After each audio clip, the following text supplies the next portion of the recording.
In this lesson, I'm going to show you how to find the equation of an ellipse in standard form by completing the square. So let's say you are given this 4x squared plus 24x plus 9y squared plus 18y take away 27 equals 0.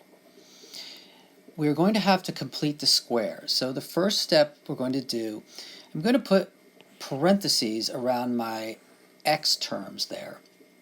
And I'm also going to put some parentheses around my y terms. I'm going to take this 27, I'm pretty much going to get rid of it by adding it over on the other side of the equal sign. So I can then erase that. Now back to the x's.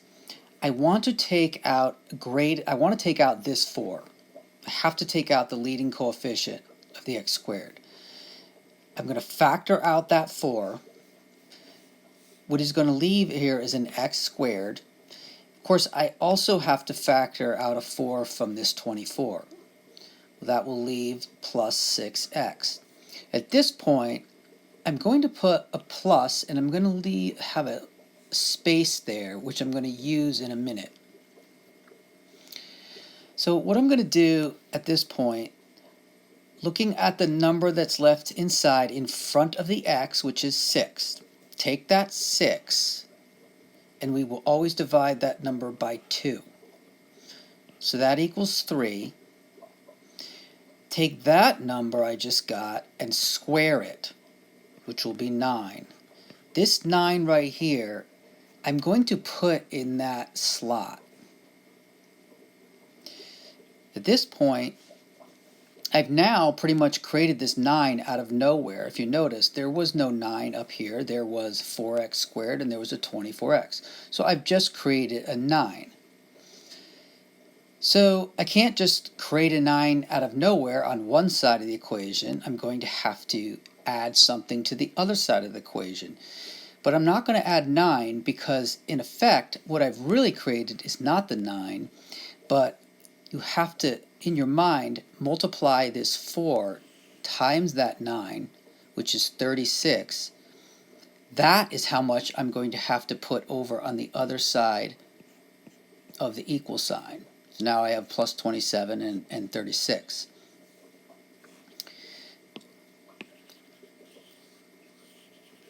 The whole point of doing this is where the term completing the square comes in, is if you notice this parentheses right there, the x squared plus 6x plus 9, that is a perfect square, right? Because it's x plus 3 times x plus 3, which is x plus 3 in parentheses squared. Therefore, underneath what I've got here in the parentheses, I'm going to write this. I'll just clear this out here. So let's write this. I still need the 4. I'm going to have 4 parentheses, and I'm going to write this as x plus 3 in parentheses squared. Now I need to do the same thing for the y. All right, so the greatest, well, I have to take out the 9. Always have to take out the number in front of the either the x squared or y squared. So I'm going to factor out the 9, leaving inside y squared plus 2y, and again I'm going to put a plus, I'm going to leave a blank space and end the parentheses. Just like we did before, I look at this coefficient in front of the y to the first power, the 2. Well, just like I did before, I take that number and I'm going to divide by 2, just like I divided by 2 over here. This is going to be 1. Remember, we got a 3 here, then we squared it. Well, I've got a 1 now. I'm going to do 1 squared, which of course is 1. And this number, remember when I got the 9 here, I put it in here. Now I've got the 1 coming out of this, and that will go at the end of that parentheses. Looking at what we've got is, I'm going to put a plus, and there's the 9, and this right here can factor to y plus 1 squared.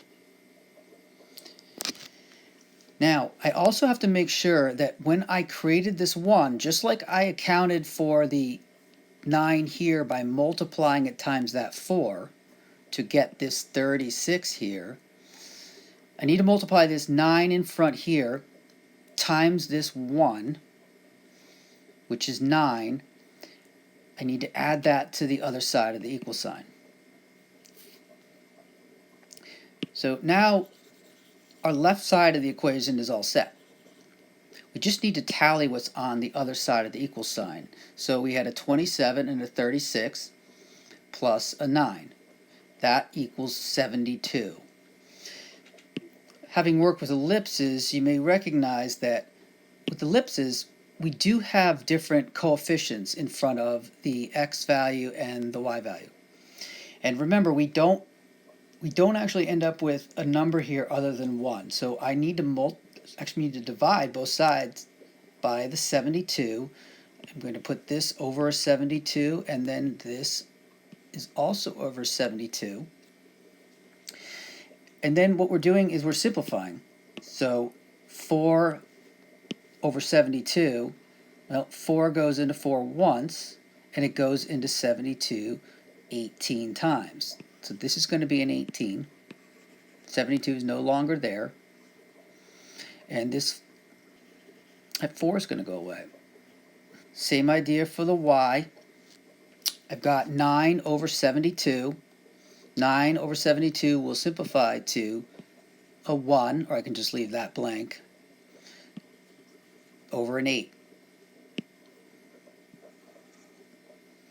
Now, this is the standard form of the ellipse that you've just figured out by completing the square.